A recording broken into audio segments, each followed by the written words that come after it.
नमस्ते, म आयुष सम्मोहन। सायद हामी सबै आफ्नो जीवनमा कुनै न कुनै रूपमा बाँचिरहेका छौँ।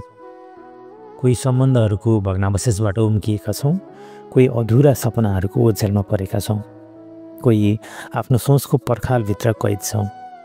हामी मुस्कुराउँछौँ, दुनियाँसँग कुरा गर्छौँ, तर भित्र कतै त्यही बिस्तारै थाक्दैछ, प्राय आवाज ननिकालिकन चुपचाप। अनि एउटा यस्तो समय आउँछ जब हरेक चिजबाट मनको डोरी छुट्न थाल्छ। मनपर्ने गीतहरू, प्यारा साथीहरू, पुराना ठाउँहरू सबै बेमतलब लाग्न थाल्छन्। हामी महसुस गर्छौँ कि हामी पूर्ण रूपमा हराएका छौँ। तर प्रिय मित्र, हराउनु पनि एउटा नयाँ सुरुवात हो, किनकि जब हामी आफूलाई पुरै गुमाउँछौँ तब हामीलाई पहिलोपटक आफैलाई खोज्ने अवसर मिल्छ।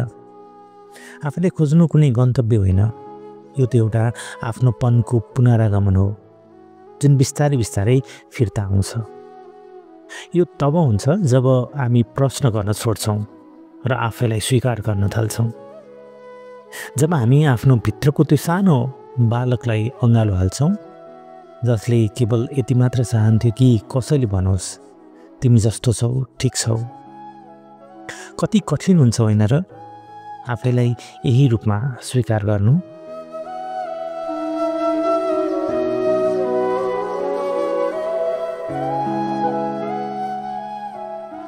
हामी सधैँ उत्कृष्ट बन्ने दौडमा हुन्छौँ, उत्तम सन्तान, उत्तम जोडी, उत्तम व्यक्ति। तर के कहिल्यै आफैलाई सोधेका छौँ कि अहिले म जो छु के त्यसमा पनि केही जादु छ? समाजले सधैँ भन्यो बलियो बन, हार नमान, लड्यो भने उठ। तर कसैले यो सिकाएन कि जब उठ्नै मन लाग्दैन तब बस चुपचाप बसिरहनु पनि गलत हुँदैन। कहिलेकाहीँ रोकिनु नै अगाडि बढ्ने सबैभन्दा उत्तम तरिका हुन्छ। जिन्दगी कुनै दौड होइन, यो त एउटा सास जस्तै बग्ने निरन्तर प्रक्रिया हो। कहिले शान्त, कहिले उग्र, कहिले गहिरो, र हरेक सासले केही न केही नयाँ लिएर आउँछ। के तपाईँले कहिले ध्यान दिनुभएको छ जब तपाईँ धेरै थाक्नुहुन्छ तपाईँको शरीर आफै बिन्ती गर्छ, धेरै भयो यार, थोरै विश्राम ल्याऊ। तर हामी सुन्दैनौँ, हामी सोच्छौँ अझै अलिकति, सायद यसले सबै ठिक होला। तर सबै ठिक गर्ने प्रयासमा हामी आफैलाई नै तोड्छौँ, अनि टुटेको अवस्थामा हामीलाई आफ्नै टुक्राहरू बटुल्ने बानी बस्छ।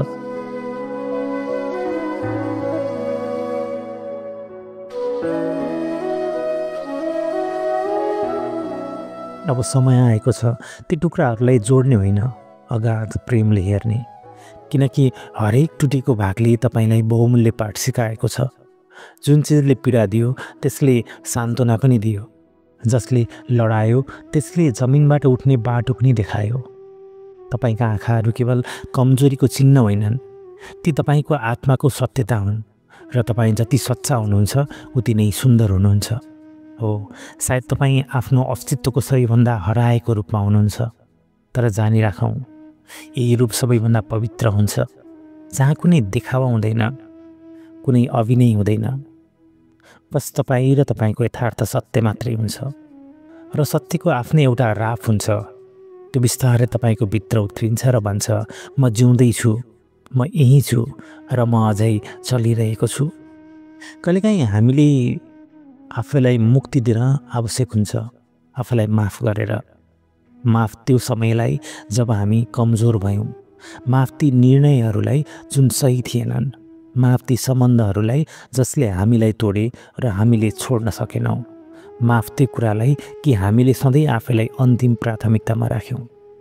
किनकि सत्यता यही हो, तपाईँ एक मानव हुनुहुन्छ, तपाईँलाई टुट्ने अधिकार छ, तपाईँलाई थाक्ने अधिकार छ, तपाईँलाई फेरि शून्यबाट सुरु गर्ने अधिकार छ। र जब तपाईँ फेरि सुरु गर्नुहुन्छ तब सबै कुरा बदल्न जरुरी छैन। कहिलेकाहीँ बस आफ्नो नजर बदल्नु नै जीवनको सबैभन्दा ठुलो क्रान्ति हुन्छ।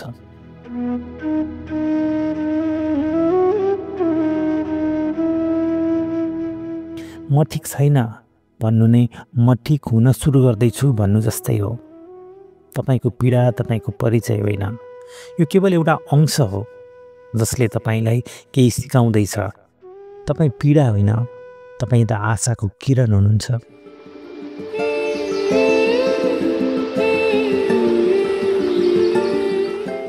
दिन एक नयाँ अध्याय हो र तपाईँ त्यो पानामा जे लेख्न चाहनुहुन्छ त्यो लेख्न सक्नुहुन्छ। बस आज आफैसँग एउटा सानो निष्कपट बाचा गर्न मात्रै जरुरी छ। म बिस्तारै त्यो ठाउँमा फर्किनेछु जहाँ म आफैलाई महसुस गर्न सकूँ, जहाँ म आफैलाई सुन्न सकूँ, जहाँ म आफैलाई निशर्त माया गर्न सकूँ। र त्यो ठाउँ टाढा छैन, त्यो तपाईँको भित्रै छ।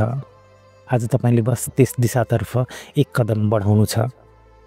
किनकि हरेक पटक तपाईँ जब भन्नुहुन्छ म हारिरहेको छु, तपाईँको भित्रको एउटा हिस्सा भन्छ होइन, म बस थाकेको छु र यो पूर्ण रूपमा ठिक छ। थाकेर बस्नुमा कुनै लज्जा छैन। यही त्यो ठाउँ हो जहाँबाट तपाईँ फेरि उठ्न सक्नुहुन्छ। तर यसपटक बिना बाध्यता, बिना सङ्घर्ष, बिना कसैलाई प्रमाणित नगरी, बस यो भावनाका साथ कि तपाईँ पर्याप्त हुनुहुन्छ, जस्तो हुनुहुन्छ त्यस्तै ठिक हुनुहुन्छ।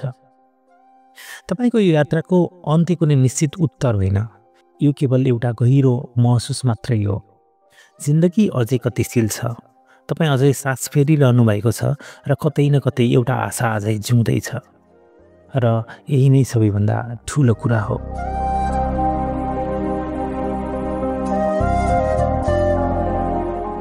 यो आजको द भोइस नोट थियो, मनको बोझ र थकानलाई सम्बोधन गर्दै।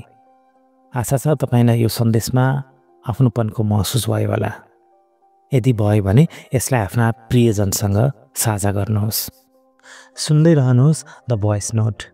द भोइस नोटको अर्को एपिसोडमा फेरि भेट्ने बाचा गर्दै म आयुष सम्मोहन पनि बिदा हुन्छु। नमस्कार।